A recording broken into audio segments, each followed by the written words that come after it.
Melanie, can I talk to you for a moment?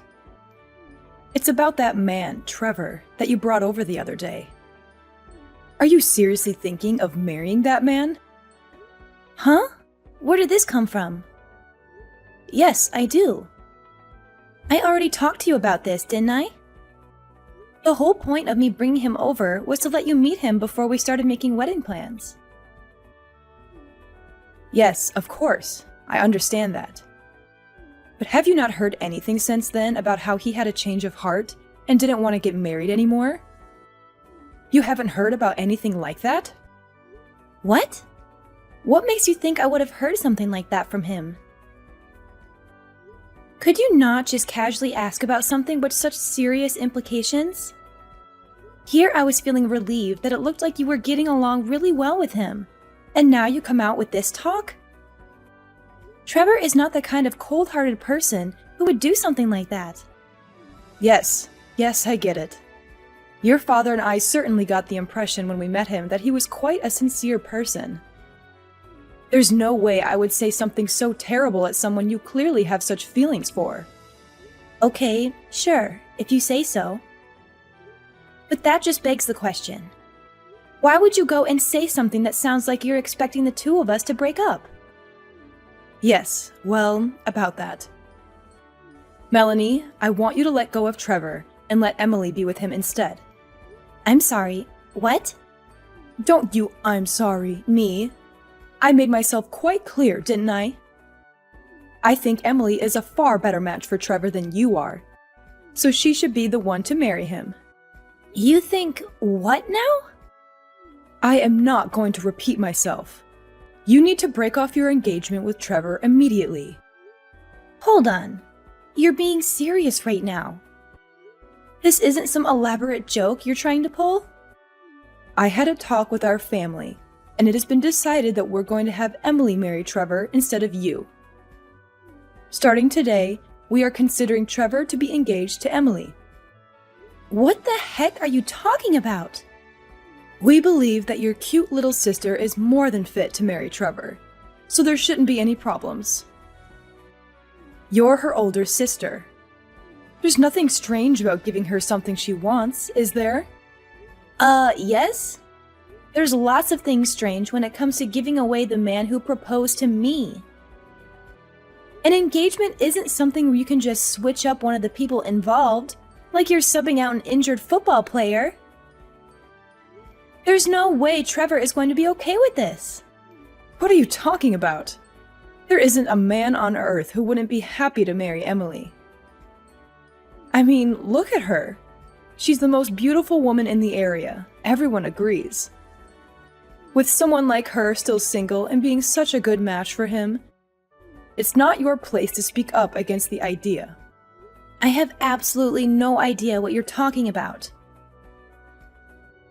I think I have a right to a say about my own engagement.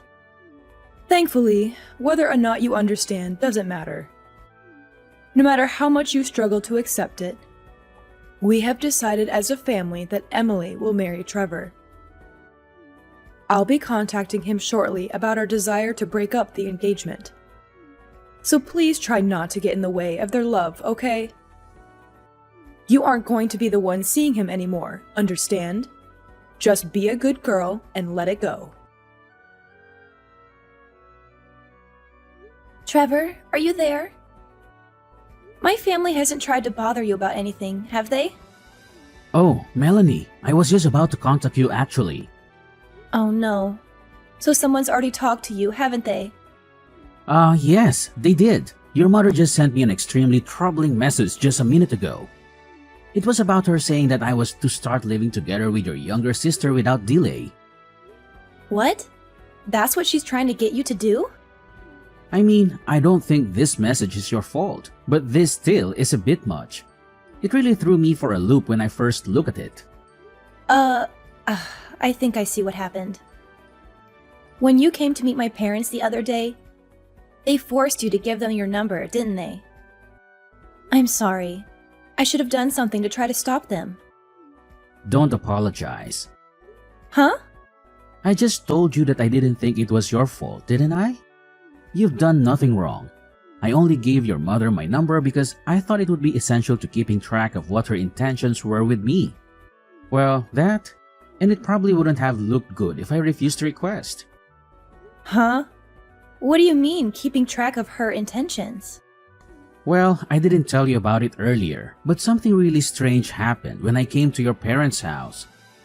Your mother quietly came up to me and whispered, "My daughter Emily is much prettier, so I'll have you get engaged to her instead." She kept saying stuff like that. "I'll be sure to get Melanie to break off the engagement so it doesn't look bad for you." I wasn't really sure whether to tell you about this or not at first, but while I was thinking about it, she just kept pestering me with messages. It seems like this is what she was leading up to. Oh, well, she did all that. That's just crazy. I never imagined she would come up with a scheme like this. Yeah, well, when I had first met her, she seemed to be paying very close attention to anything I did. She honestly just seemed overly intense, even when she was staying quiet. Even with that attitude though, I can't say I ever expected her to be planning to try to change the person I would marry until she whispered that to me. Frankly, I still couldn't believe it when she said it. But I also couldn't think of any reason why someone would say something like that as a joke. I am so sorry. Hey, come on. Didn't I already tell you not to apologize? This is your mom's fault, not yours. Anyway, I already sent her a reply, refusing her request, or maybe I should call it her demand with how she was talking. That said, it might be easy for me to just send her a refusal. But getting her to actually accept it is another thing entirely. Yeah, you're definitely right on that one. She's not going to take this lying down. She's the kind of mother who wants to grant every little wish of her favorite daughter. Unfortunately, that favorite daughter is my little sister, not me. Wow, are you serious? It sounds like your life growing up must have been tough. Anyway, what should we do about this? First off, I think you should try to avoid contact with her as best as you can. Avoid her? What do you have in mind? Well, I think there's a pretty likely possibility that she will try to find your address. So you might want to stay somewhere else for a while. My place won't work since she knows where I live already. Do you have a friend or a relative you can stay with for a while? I can ask my cousin for help. He doesn't live too far away. He might be able to let me stay with him for a while. Oh, yeah. He's the one who's living alone the next town over, right? Isn't he a college student? Right on both counts. Now that I think about it, it's actually a pretty great plan. Since I'm a freelancer, I don't have any sort of office to report into that your mom can try to barge in on. And since my cousin is in another town, it should be easy for me to lay low there without any chance of just running into her randomly on the street. Yeah, that is a good idea. Okay, I'll contact him right away. Now that I think about it, my current apartment is going to be undergoing renovation soon. They offered me a deal to vacate my place, so I might just be able to move pretty soon anyway. It's an option at least. I'm really sorry that my stupid mother is making you go to all this trouble. No, don't worry about it. I'll give you a call once things have quieted down, okay? Take care. Thanks. Hopefully things settle down quickly. You be careful too. Hello, Melanie. It looks like you've managed to break off the engagement with Trevor. I'd say you deserve some praise for your understanding. You really have turned into a great older sister, haven't you? You finally learned to think about the happiness of your sister before yourself. What's this now? What are you talking about? I haven't broken off my engagement. What makes you think I have? Pardon me? Oh dear. Are you really still saying things like this? Don't tell me you've been up to no good behind my back. Just what are you scheming? I will never forgive you if you continue trying to steal Emily's happy life away. Okay, I am completely lost. What the heck are you talking about? For starters, Emily and Trevor have never even met each other, right? Even when I brought Trevor over to meet you, Emily was out with some friends or something, right? Well, yes, that day is still yet to come. But once that day comes, they'll be seeing each other all the time. So there won't be a problem. Once that day comes? Are you delusional? How rude. Look, when Trevor came to see us, your father followed him home to figure out where he lived. Oh, you did you? Nothing wrong with that. Nothing creepy at all, sure. Be quiet, I'm not finished. We sent Emily over there, and she should be introducing herself to him right now. Wait, are you serious? You actually tailed him home? What choice did we have? No matter how much we asked him, he just wouldn't tell us his address. How else were we going to find out? If Emily's going to start dating him, we would need to know his address. It's obvious that it falls to her parents to get that information, isn't it? What are you talking about? You are completely insane. None of this is anywhere near normal, let alone obvious. There you go with your rude remarks again. I thought it would be good to speak to you just in case, and it looks like I was right. Before you go trying to say anything, you should know that Trevor and Emily have already started dating. We even started having the two of them live together just 3 days ago. Having them live together? They have been hitting it off quite well. It looks like they've already started forging a deep bond, so you should just step aside and let it happen already. Ah, I see. Is that so? Well, yes, of course. You may not want to admit it to me, but I know you know how much better Emily is for him. Sure. Whatever. Okay, fine. So you won't need that monthly $2,000, right? Got it. Excuse me? What? $2,000 are you talking about? I'm not aware of anyone making monthly payments. Oh, don't tell me you've actually forgotten. Don't you remember? 7 years ago, Dad's old company went bankrupt. Sure, he got a new job pretty quickly. But if you remember, his salary was a pittance compared to his old job. That's why you asked me to send you $2,000 every month to make up for some of the income he lost. Did you really forget? Wait, what? You're telling me that you've still been doing that? That's been continuing these whole 7 years? Well, neither of you ever really talked to me about stopping, so I just kind of kept going along with it. I mean, sure, I felt like giving you $2,000 a month was going a bit overboard. But I knew that at the time Emily was hard at work at a private high school, and learning from extra tutors too. I figured those extra expenses added up quite a bit, so I didn't really complain. I thought you'd tell me when you didn't need the money anymore.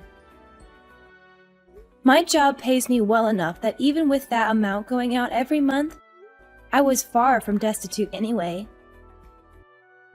So I just quietly accepted it. Despite what you may think, I do actually care about Emily after all. Though, frankly, the number one reason I kept sending you the money was that I knew she would leave the house eventually. Once she was supporting herself, especially once she got married, I knew she could handle herself just fine. I just wanted to support her until then. Since she's leaving now, I figure that Dad's current income is enough to support just the two of you, isn't it? With Emily gone, there's not really any reason for me to keep sending you money anymore, is there? Wait, hold on a moment. If that's how it's going to be, then just wait. I'll bring Emily back here right away. Oh, what's that now? Look, it's fine if you don't want to break off the engagement with Trevor. I won't stop you, okay? So please don't stop sending us the money. Please, just keep sending it like you have up until now. Excuse me? I'm telling you, I'll contact Emily right away. So please, keep sending us the money.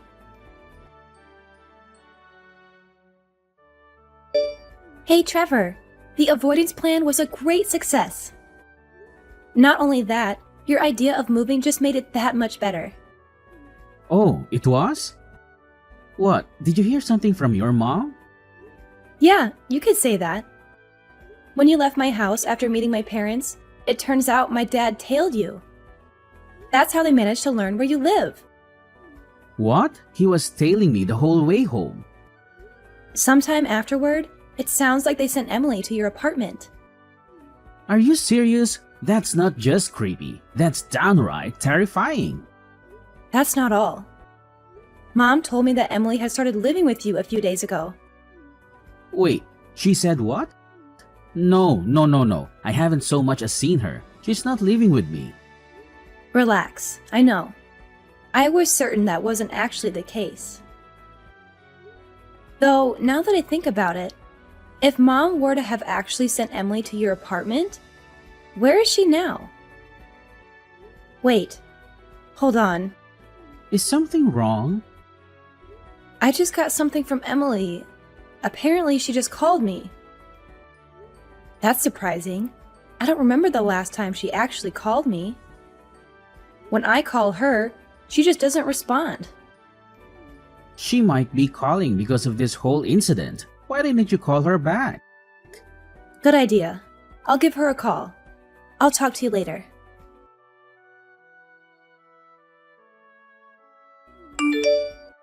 Melanie, pick up the phone. Do you have any idea where Emily is? Huh? Not just her. I went to Trevor's apartment and he wasn't there either. I was so sure that they had already started living together. But when I got there, I didn't find anyone. They couldn't have possibly ran away and eloped, could they? Well, you're half right, I suppose. What? Half? Well, I can say that her partner isn't Trevor, at least. What are you saying? What do you mean it isn't Trevor? I heard it all from Emily directly. Mom, you knew that Emily already had a boyfriend, didn't you? Well, Her boyfriend works in civil engineering, so he didn't exactly have a high salary, right? According to Emily, you seem to hate that about him. That's why you did everything you possibly could to get in the way of their relationship. And were scheming to split the two of them apart. Am I wrong? Well, what else could I do? If she married a man with such a pitiful salary, she'd be headed straight for a horrendous life of destitution. And that's why you tried to force her to marry Trevor, right? Well, of course. He's obviously a much better choice than some man who can barely earn a living doing a filthy job like civil engineering. So, putting aside your disgusting attitude towards some people's professions, I'm familiar with the company that Emily's boyfriend works at. That company actually pays a pretty high salary compared to the rest of that industry, you know? What? The company's president is quite a kind person and cares a lot for his employees. He knows that he expects a lot of physical labor from his employees, but he's done a great job of incentivizing them to do good work. Thanks to all of that effort, the employees there have a really trusting relationship with him, and he gives them all the benefits they really need. From what I understand, it's probably one of the best companies someone in that industry could work at. I'm guessing you just oppose Emily dating him based on what you thought of his job without actually looking into where he worked, right? I never thought that such a company could ever exist, especially in an industry like that. If you had actually listened to what Emily had to say, you would have known. Well, I guess it's too late to worry about that now. What do you mean it's too late? Well, here's the thing. You told Emily to go to Trevor's apartment, right? Well, in what probably would come as no surprise to anyone but you, she didn't. She took your ridiculous demand and used it as a chance to escape from the house that had been shackling her for so long. In other words, she fled to her boyfriend's place. What? She fled? Not only that, apparently they filed their marriage registration not too long ago as well. No way. How do you know all of this? Funny you should ask that.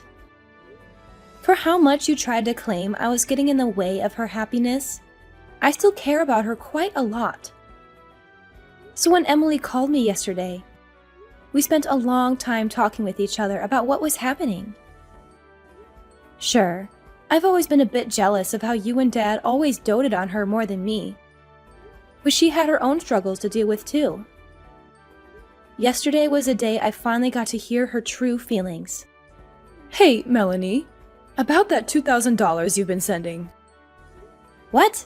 You think now is a good time to bring that up? Look, your father hasn't received a raise in I don't know how long. And, well, our monthly expenses are a bit... If there's only the two of you living there, you should have no trouble living on Dad's current income. Actually, speaking of income, Mom, why don't you start working as well? What? Me? Work? What are you so surprised about? Yes, I'm saying you should earn some money yourself. This is exactly the time where a husband and wife should be supporting each other, isn't it? Oh, wait. Hold on. That's not... Emily and I have both managed to find amazing spouses. So please just step aside and don't try to get in the way of our happy lives, okay? A few days later, my mom and dad apparently got divorced with the loss of the extra money from me. Dad was starting to feel the effects of his meager salary. However, he also felt indebted to his current job. He felt like he couldn't let Mom know about it and was hoping she would start working to help support the two of them. But she wasn't budging. He was already feeling doubts about her due to her lack of support when he found out about her selfish attempt to control who Emily and I married. Upon hearing that, it was the last straw for him. Shortly afterward, I received a message from him, and I think Emily did too. It was a thorough apology for everything that happened to us, and an announcement that he had divorced Mom. And so our family was effectively broken up for good. Though it's not like we don't talk to each other. Emily, Dad, and I have a group chat that we use to tell each other about recent events in our respective lives. As for Mom, though, she no longer had a place to call home anymore. She had a number of relatives, but she hadn't spoken with any of them for a very long time, so she didn't have anyone she could depend on. It sounds like she's finally starting to understand how difficult it is to live on her own. Now it seems she's lamenting over having to work a job with very low pay and is living a life full of sorrow and tears.